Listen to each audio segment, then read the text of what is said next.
Shalom, shalom bien-aimé, ma soeur, mon frère, toi qui va tomber sur cette vidéo, ces témoignages, que le Seigneur te bénisse. Alléluia. Nous bénissons encore le nom du Seigneur. Alléluia. Celui qui m'a encore fait grâce de me connecter et que sa faveur soit sur nous. Alléluia. Et qui nous accompagne en toutes choses.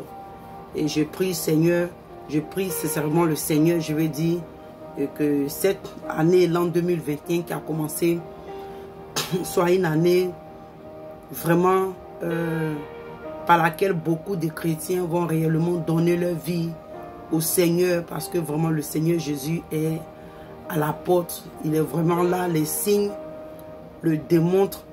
Et chrétiens, nous, à notre tour, nous devons nous réveiller, car cela doit nous encourager, cela doit nous réveiller, doit nous motiver, cela doit nous encourager, je veux dire, à travailler sérieusement sur notre salut avec crainte. Alléluia.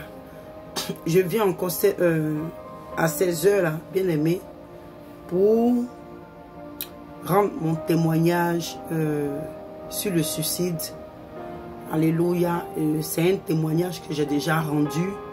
Malheureusement, cette vidéo était sur le Facebook. Et la page sur laquelle j'ai fait cette vidéo, la page a été fermée. Et depuis, je peux dire depuis l'année passée, j'ai eu à cœur de refaire, alléluia, ce témoignage.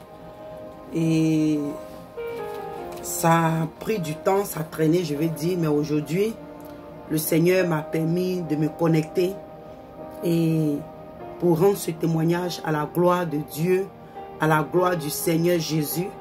Et bien aimé, nous allons remettre ce moment entre les mains du Seigneur. Alléluia, Seigneur Jésus, je bénis encore ton Saint-Nom. Je te dis merci, merci pour ta présence. Merci Seigneur pour tout ce que tu fais. Saint-Esprit, merci Père de ce que tu vas prendre le contrôle de toutes choses. Ô Seigneur, merci, prends le contrôle, que tout ce qui ne t'honore pas soit ôté à l'instant au nom de Jésus. Merci Seigneur. Jésus, donne gloire en ton nom en ce moment. Que ma personne se fasse au nom de Jésus. Amen.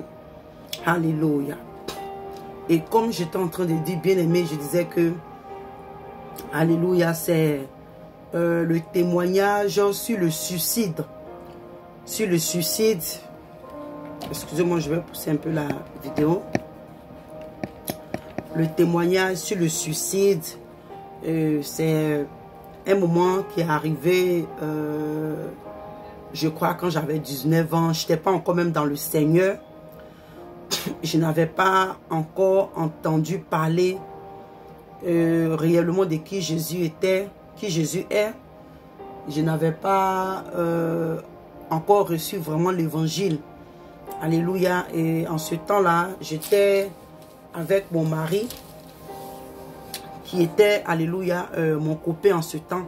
Mais bien aimé, je viens en ce moment à travers ce témoignage pour édifier une âme, parce que nous sommes à la fin des temps où aujourd'hui, par le stress, par les situations, par les difficultés, le diable, alléluia, se saisit de nos problèmes pour pousser des âmes, alléluia, au suicide des personnes, au suicide, alléluia. Nous sommes à un temps où aujourd'hui le stress, la situation, tu es éprouvé, tu sens dans ta vie que il n'y a plus personne qui t'aime. Tout ça, c'est le diable, il utilise ces genres de situations pour pousser les gens, alléluia, à commettre des choses.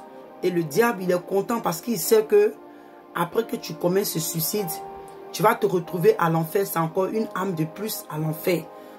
Et mes bien-aimés, je viens ce soir, comme je dis, à travers ce témoignage, je prie que le Seigneur Jésus prenne le contrôle, qu'il dispose ton cœur.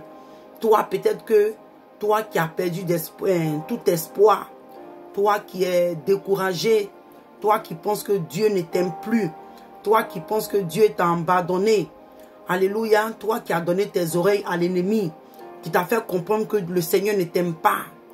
Toi qui as prêté tes oreilles aux démons pour te faire comprendre que tu n'as pas de sens devant le Seigneur.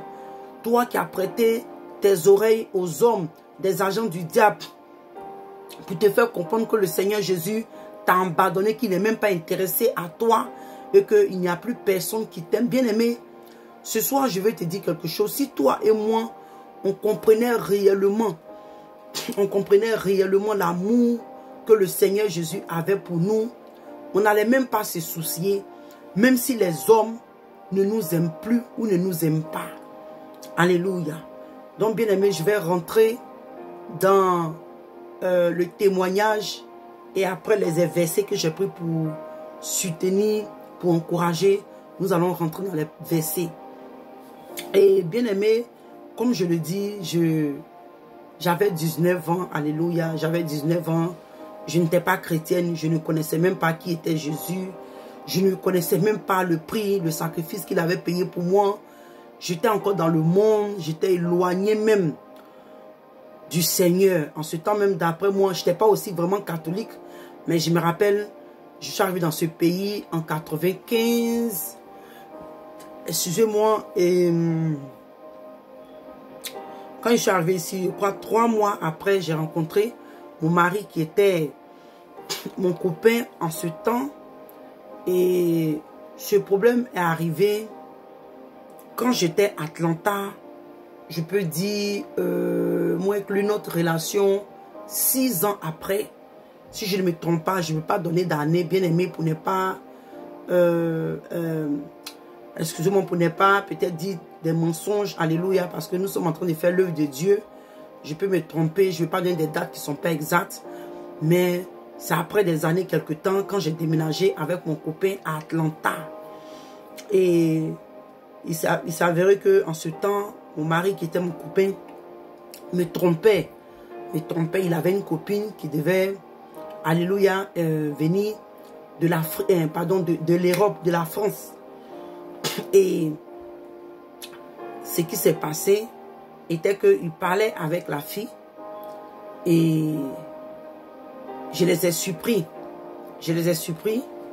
Mais vous voyez, quand vous êtes dans une relation où c'est le diable qui est au contrôle, c'est pourquoi on nous demande toujours, la parole de Dieu nous demande de ne pas avoir sexe hors mariage, de s'abstenir de l'impudicité, la fornication, les choses, quand tu n'es pas encore prête pour entrer dans le mariage, parce que quand tu es en train de mener cette vie, la personne qui va diriger cette vie, c'est le diable. Et c'est ce qui a été mon cas, c'est cette situation dont j'ai été victime.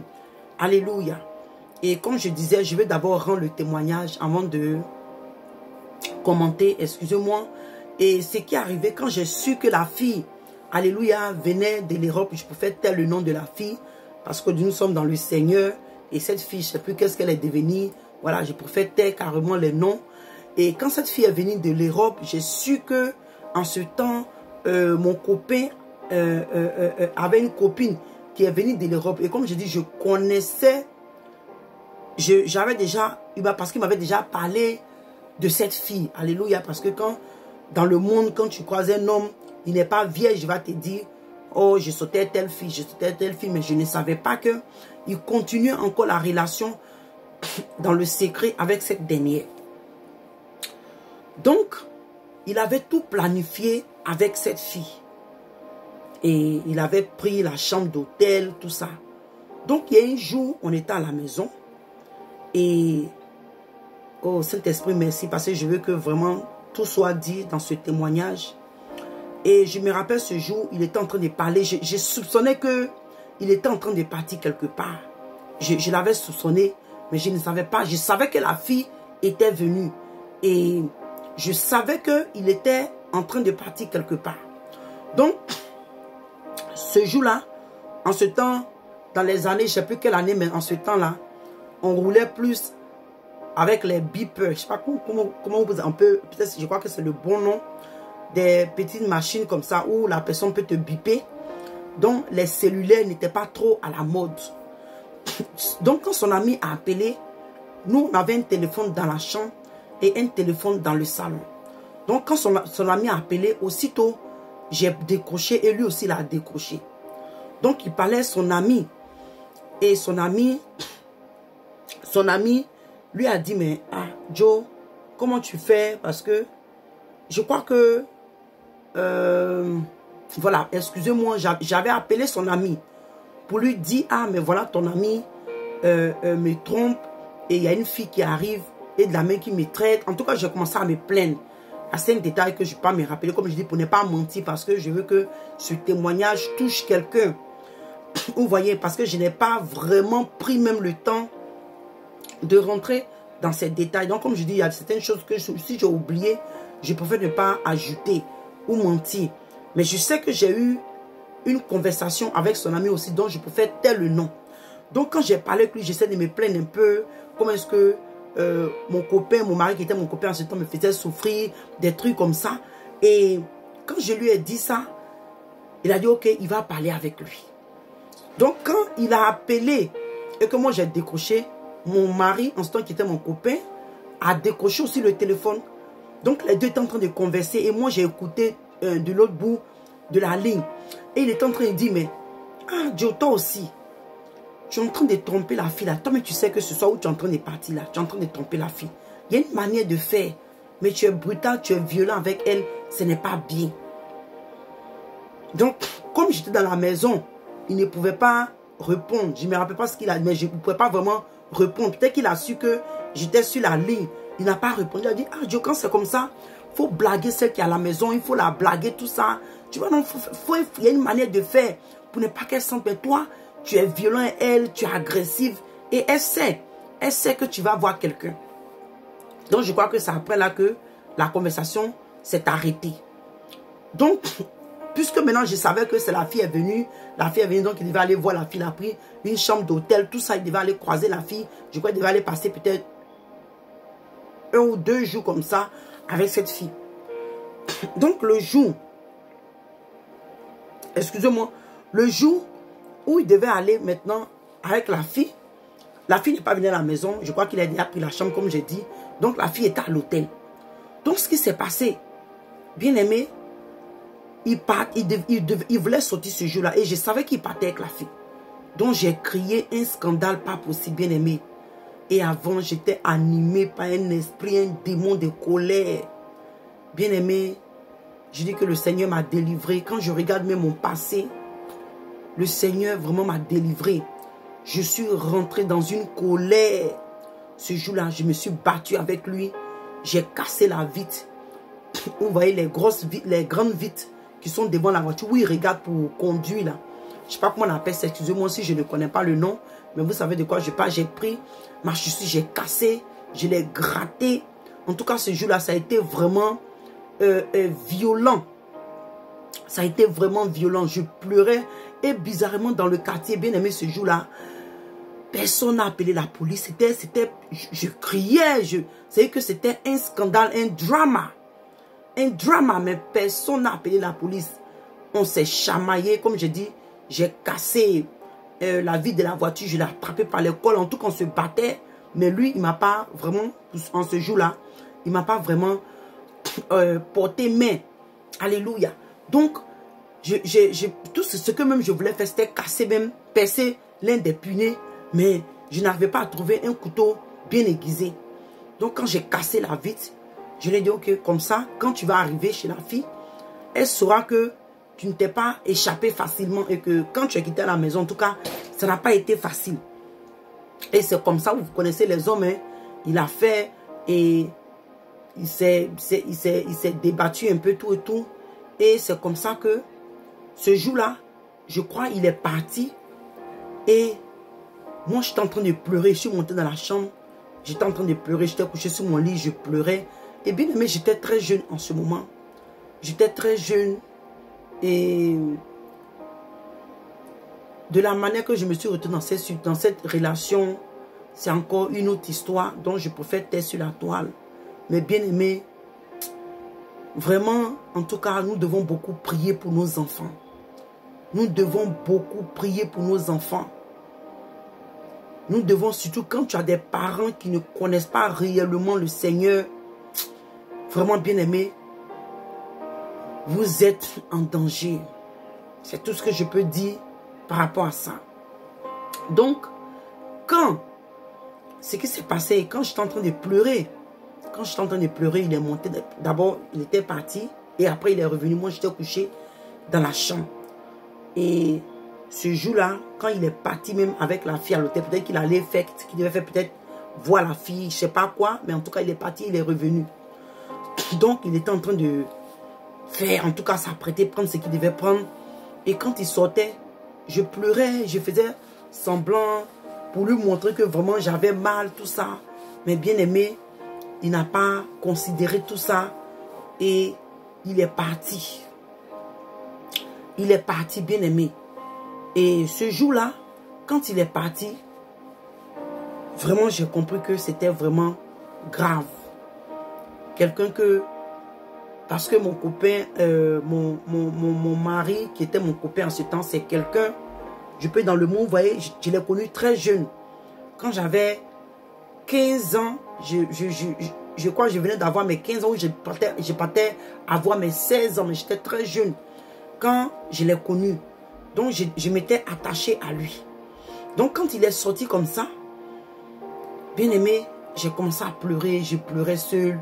Et l'ennemi, bien aimé, quand tu te trouves dans cette situation, le diable est ton meilleur ami.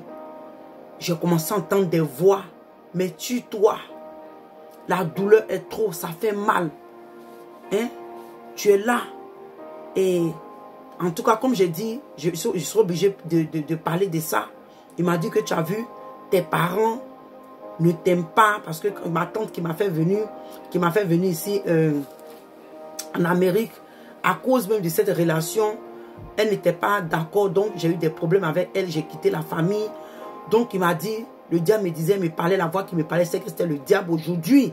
Je peux dire que c'est le diable qui est en train de me dire que, oh, tu vois, tes parents, même ta tante ne t'aiment pas, les gens ne t'aiment pas, tu es rejeté, même encore l'homme, même celui qui tu comptais, regarde lui-même là, il t'a trompé, il t'aime pas, il allait avec une autre fille, c'est trop pour toi, la douleur est trop pour toi, tu ne pourras pas supporter. Donc tue-toi, ça va finir. Tue-toi, ça va finir. Et tu vas voir que la douleur va passer. Cette douleur que tu es en train de ressentir, cette douleur que tu es en train de ressentir en ce moment, dès que tu te tues, tu vas voir que là, cette douleur-là va passer. Donc, bien aimé, la voix me parlait, j'étais là, je tournais sur moi, je pleurais parce que ce qui s'est passé, quand il est parti, ce n'est pas le même jour que j'ai pris les comprimés. Je me suis endormi dans les pleurs là, quand il est parti, je pleurais. Et dans les pleurs, je me suis endormi jusqu'au lendemain. Jusqu'encore le lendemain, j'étais couché encore sur le lit. Je ne me suis pas levé du lit, j'étais dans le stress, j'étais dépressé, la dépression. La dépression, j'étais dans la dépression totale. Alléluia. Donc, quand la voix a commencé comme ça à me parler, j'ai dit, ah, j'étais là, je réfléchissais. J'ai dit, mais on dirait qu'il a raison parce que je souffre trop. La douleur est trop. Si je me tue, ça va finir, je ne vais plus sentir de douleur. Pourquoi ne pas me tuer en même temps? Parce que mes parents, quand je dis mes parents, je parle de ma tante avec mes cousins, mes cousines, mes grandes soeurs. Alléluia, même j'étais avec mes cousines à Chicago, avec qui j'ai eu des discussions. Il y avait en tout cas des palabres. Donc le diable m'a ramené un peu. Et ma grande soeur, mon aînée, elle n'avait pas eu la force, le pouvoir de me contrôler. Donc, j'étais livré à moi-même. Donc, le diable m'a fait comprendre, pas parce que ma grand-soeur m'avait rejeté, pas parce que ma grand-soeur ne m'aimait pas, non. Mais vous voyez, tu es jeune, tu es inconsciente. Moi-même, j'ai pris des décisions dont le diable a tourné sa compte, me dit, tu vois, les gens ne t'aiment plus. Les gens ne t'aiment pas. Tes parents t'ont abandonné. Tes pauvres parents, ils sont en Afrique là-bas. Eux aussi ne peuvent rien pour toi. Donc, tu sais quoi? Tue-toi, ça va finir. C'était une conversation longue, hein? C'est des choses auxquelles c'est des choses dont je me rappelle que je peux dire ici. Mais c'était une conversation longue. Bien aimé, ce jour-là, ma chambre, c'est que les démons étaient, parce que vous n'êtes pas, si je ne me trompe pas, je crois même le matin, ce jour-là, je ne sais plus, c'était ce même jour, j'ai vu comme un homme, un démon même qui avait porté un masque dans ma chambre ce jour-là, bien aimé. Dans ma chambre, c'est que... Et c'était comme la personne voulait m'étouffer, bien aimé. Ce jour-là, le diable, il y avait un combat. Le Seigneur est en train de lutter mon âme avec le diable ce jour-là. Vous voyez? Et je me suis réveillé en sursaut. Donc, vous voyez, quand tu es en train de pleurer, tu es seul. Et les idées qui me venaient, ce n'étaient pas des idées, puis tout ça. Donc, imaginez un peu. Donc, bien aimé, quand la voix a commencé à me parler comme ça, je dis, tu sais quoi? On dirait que c'est la vérité. Hein. C'est mieux, laisse-moi prendre les comprimés et puis c'est fini. Donc, c'est comme ça, bien aimé, que je suis allé. Et en ce temps, j'avais fait des avortements. Mais quand le temps viendra, je ferai aussi un témoignage sur les avortements que j'ai fait, que Dieu m'a sauvé. Donc, j'avais fait des avortements. Je suis allé, j'ai pris les comprimés de douleur. Vous voyez, parce que les médicaments de douleur, là, c'est tellement fort. Si tu abuses, je ne sais plus quel médicament c'était. Bien aimé il y a longtemps. Peut-être que si j'avais eu l'idée, je pouvais prendre le nom des médicaments, tout ça. Mais c'est des choses, moi, je ne sais pas qu'un jour, aujourd'hui, j'allais m'asseoir pour parler de ça. Et pour moi, c'était un secret. C'était un secret, donc, parce qu'on se dit aujourd'hui, ah, une personne, les gens trouvent que c'est une honte d'aller se tuer pour un homme. Alléluia. Donc, c'est des choses que, en ce temps-là, c'est des choses que je trouvais ça, c'était comme une honte. Donc, j'avais des choses, je n'ai pas le temps pour dire que je vais écrire des médicaments, tout ça. Donc, les médicaments de douleur sont allés, j'ai bu. Bien aimé, j'ai vidé la boîte. Quand la voix m'a dit, prends les médicaments et tu vas voir que la douleur va passer sur partie, j'ai vidé la boîte. Et je me suis couché sur le lit. Maintenant, j'étais là, j'attendais.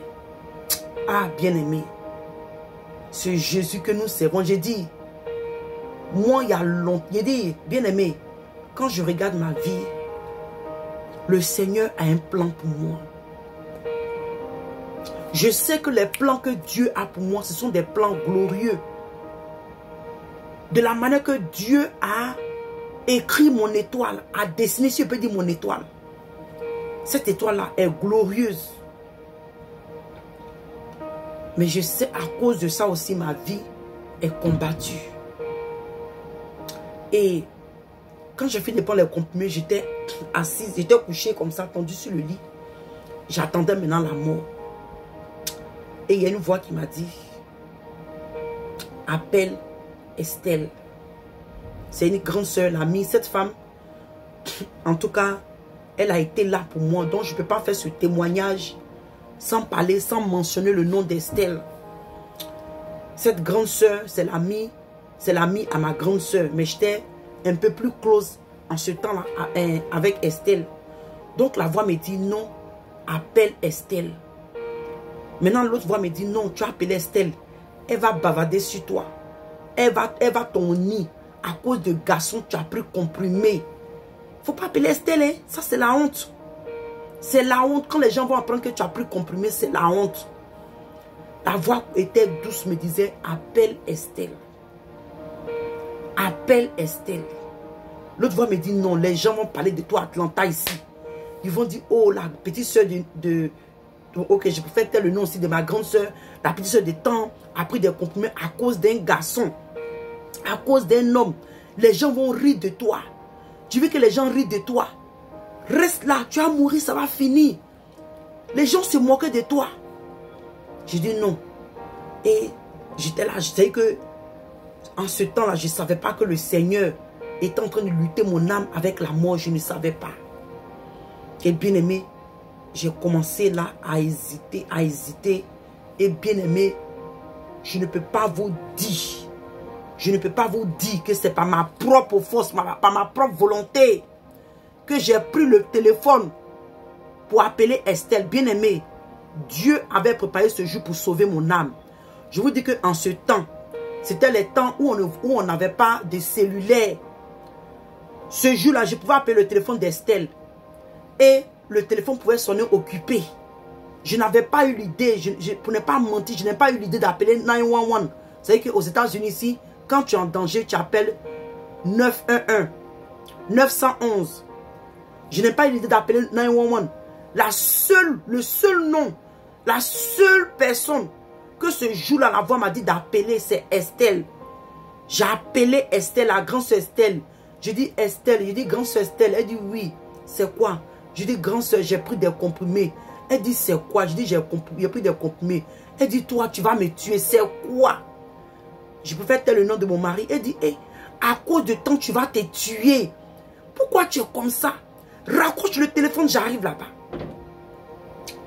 Donc, c'est après, je dis ça maintenant. Parce que si elle vous dit que je savais tout ce qui s'est passé, je suis en train de mentir. Mais c'est après, donc elle m'a dit de raccrocher le téléphone. Je ne savais pas qu'est-ce qui s'était passé là-bas. Mais j'ai vu que elle est venue. Il y a ma patronne. En ce temps, je faisais les tresses. J'ai béni le nom du Seigneur Jésus pour cette femme. Elle n'est pas chrétienne, mais c'est une femme aussi. En tout cas, à sa manière, Dieu l'a utilisée pour m'aider. Elle s'appelle Amy, Atlanta. Alléluia. Et cette femme-là, elle est venue, c'est une femme qui m'aimait bien. Et je crois, parce que comme je n'ai plus de ses nouvelles, alléluia, mais en ce temps, jusqu'à ce que je quitte Amy, je sais que c'est une femme qui m'a beaucoup aimé. Et ce jour-là, Amy m'attendait, elle m'attendait au salon, mais je ne venais pas. Bon, elle-même, je crois que c'est après, elle avait dit qu'elle avait eu l'idée de venir, comment on appelle ça, voir chez moi à la maison. Parce que je vous dis que, elle dit qu'ils m'ont appelé, la ligne ne passait pas. Donc elle voulait venir me voir, si je ne me trompe pas, parce qu'elle voulait venir me voir. Vous voyez ce jour-là? Donc c'est comme ça que Estelle l'a appelé. Donc elles sont venues toutes. Estelle maintenant disait aux policiers là, pardon, parce que quand Estelle est venue, excusez-moi, quand Estelle est venue, quand elle venait, elle appelait 911, qui est 911 aux États-Unis ici. Donc elle a appelé. Maintenant les polices, l'ambulance est venue. Eux-mêmes, Estelle est venue. Elle est venue avec une autre fille aussi, Liliane. Et peut-être qu'il y a d'autres personnes que j'ai oublié, bien aimé parler ce jour-là. Après, le médicament a commencé à me travailler. Donc, mais c'est les personnes que je me rappelle. Ma belle-sœur en ce temps aussi, je crois que je ne sais pas si Chantal était là. Mais je sais que ma patronne était là. Donc, Estelle maintenant qui disait, comment on appelle ça, aux pompiers. Elle a montré mes photos. Elle dit, regarde une belle fille comme ça. Pourquoi elle veut se tuer? Qu'est-ce que tu cherches derrière cet homme-là? S'il ne veut plus de toi, faut le laisser. Pourquoi tu vas te tuer? Tu n'as même pas pensé à ta mère. Tu n'as pas pensé à tes parents. Même ta tante qui t'a emmené aux États-Unis ici. Tu n'as même pas pensé à elle. Tu veux te tuer. Qu'est-ce que tu as? À cause de quoi? Elle a commencé. Et que bon, c'était en tant que les Africains, ce n'est pas des choses auxquelles on a l'habitude. Donc, je crois que c'était à sa manière d'exprimer sa douleur. Tout ce qu'elle disait, ça me disait rien dans le sens où je me disais que c'était le droit d'une grande sœur. Et ce jour-là, je ne pense pas qu'on a appelé ma grande sœur. Parce que là, ça allait être encore grave. Mon copain en ce temps allait avoir de sérieux problèmes avec ma grande sœur. Peut-être que la police, tout ça, je sais un peu comment ma grande sœur allait réagir. Donc, je crois que ce jour-là, si je ne me trompe pas, ma grande sœur n'était pas au courant, elle n'était pas là.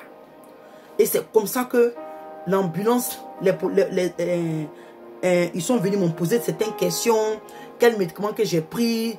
Je leur ai montré le flacon du médicament. Ils m'ont demandé combien. Je dis, je ne sais pas me rappeler combien de médicaments. Mais ce qui est sûr, j'ai vidé la boîte. J'ai vidé, et ce n'est pas les médicaments qu'on achète dans les pharmacies. C'est les médicaments qui sont prescrits, les médicaments de douleur. Et bien aimé, je ne joue pas des avortements. Donc, c'est des médicaments qui sont très forts. Alléluia.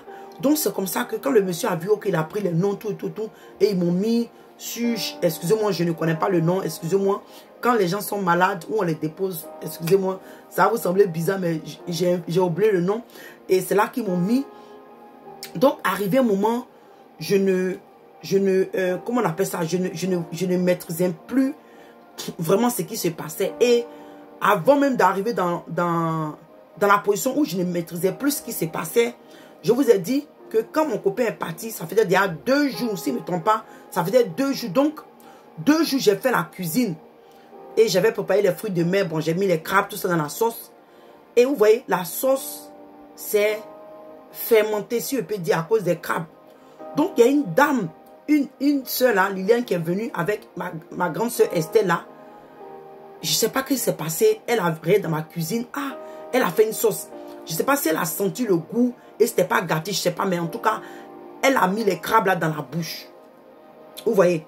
Elle a mis les crabes là dans la bouche. Donc, aussitôt, elle a eu des réactions. Elle a commencé à vomir. Donc, les gens pensaient que j'avais empoisonné la nourriture. J'ai dit non. J'ai seulement pris des comprimés.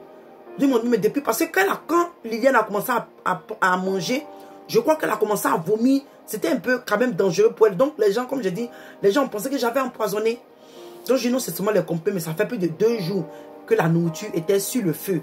Je n'ai pas eu, je veux dire que j'étais tellement détressé, oppressé, j'étais, comment on appelle ça? J'étais, comment on appelle ça? Dans ma chambre, je ne suis pas descendue parce que dans la chambre où j'étais, il y avait la douche, tout. Vous savez que si j'avais la douche dans ma chambre, tout ça, je n'ai pas besoin de descendance. Mais la douche était, on avait une maison de 2 chambres. La douche était au milieu, donc je n'ai rien à foutre avec la cuisine. Alléluia. Et ce qui s'est passé était que quand comment on appelle ça, l'ambulance m'a mis dans l'ambulance, il partait avec moi. J'ai commencé à perdre connaissance. Bien aimé, le Seigneur était présent. Je dis, je ne sais pas comment je vais vous expliquer. Mais le monsieur disait en anglais, mademoiselle, quel est ton nom? Il a commencé à demander mon nom. Je parlais, je ne me rappelais plus bien de mon nom. Il a commencé à dire en anglais, oh, on est en train de la perdre. On est en train de la perdre. Mademoiselle, réveille-toi, ne ferme pas tes yeux. Ça va aller, on va arriver tout de suite à l'hôpital. Il a commencé à gratter dans ma paume. Il a commencé à toucher ici. Il m'a posé les questions. Je n'arrivais plus à répondre. Et bien aimé, quand il a commencé à m'appeler jeune fille, non, demoiselle, vous voyez, j'entendais sa voix. Il était en face de moi. Mais j'entendais la voix de cet homme loin. C'est-à-dire que sa voix était petite comme ça. Sa voix était petite. Et arrivé un moment, j'ai commencé à me laisser aller. Je ne vais pas vous dire que c'est une paix, bien aimé. Je mourais ce jour-là, je descendais à l'enfer. Mais je ne sais pas, c'est parce que c'est le diable qui était en train de faire ça. Mais arrivé un moment, je me suis senti calme. J'étais calme comme ça. Et le monsieur a commencé à dire que dépêchez-vous parce qu'on est en train de la perdre. On est en train de la perdre. Je ne sais pas s'il est que... je ne sais pas si c'était ma respiration, quelque chose qui descendait jusqu'à 20. Bien aimé, excusez-moi, peut-être que je ne suis pas en train de mentir, mais c'est des choses...